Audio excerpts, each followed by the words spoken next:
Ayan, so for today's video, magagawa tayo ng merienda kasi naghahanap si Inday ng merienda. Naalala ko yung pasta na matagal na dyan sa shelves. So, bago pa mag-expire, lulutuin ko na. Alala ko, meron akong, hindi man kumpleto yung ingredients ko, pero kahit papaano, makakagawa siya ng simpleng carbonara. So, ayan, gagawin na natin. Meron akong bacon dito. So, iaano lang natin. Ito, toast lang natin. Toasted na yung ating bacon. Akin na. Dito.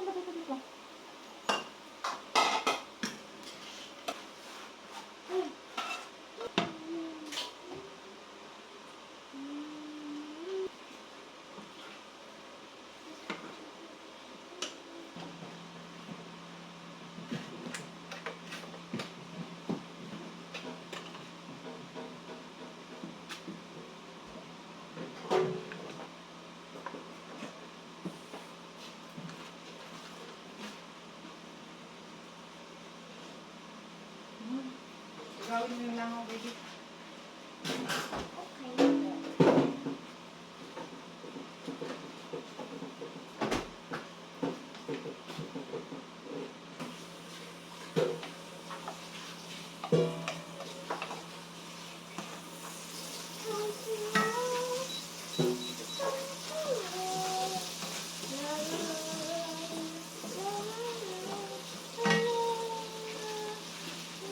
Lagay natin yung ating bawang. At huwag nating hayaang matusta bago natin ilagay yung sibuyas. Sunod ka agad natin sibuyas.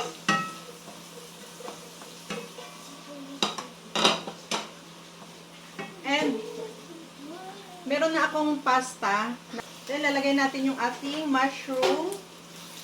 Sliced mushroom.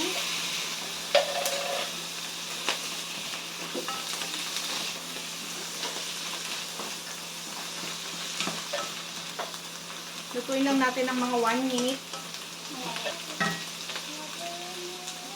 Season na natin ng pink salt.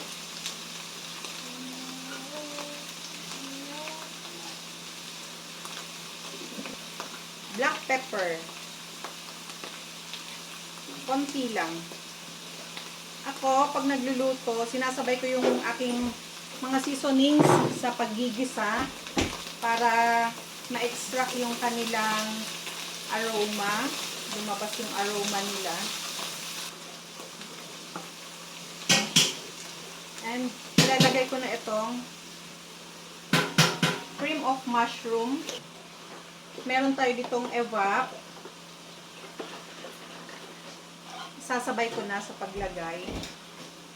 Maglalagay ako ng mga approximately 1 cup.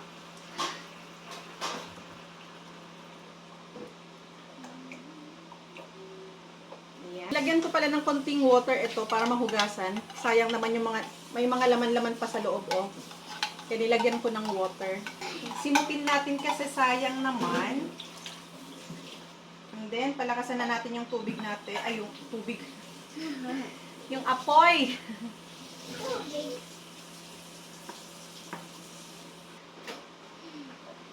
So, we will add now our cream.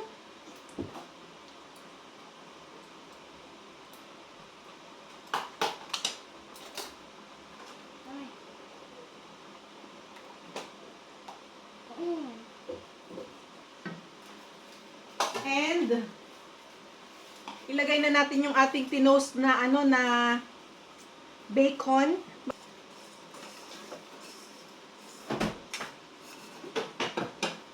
Tapos ito rin isa nating pang toppings din, bacon bits din. Tapos lagay na natin yung ating cheese.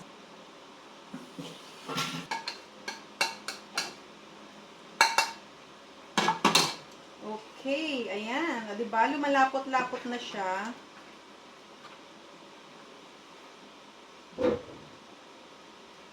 So, ngayon, ilalagay ko na yung pasta. Hindi ko alam, kakasya ba?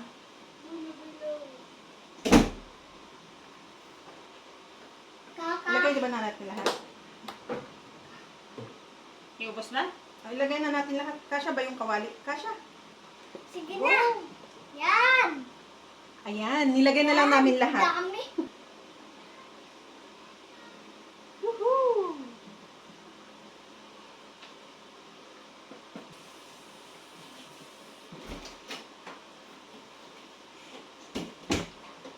Mango. Mango. Tatakam na ako. Mm, Mm, perfect. perfect. Yan. Kain na tayo.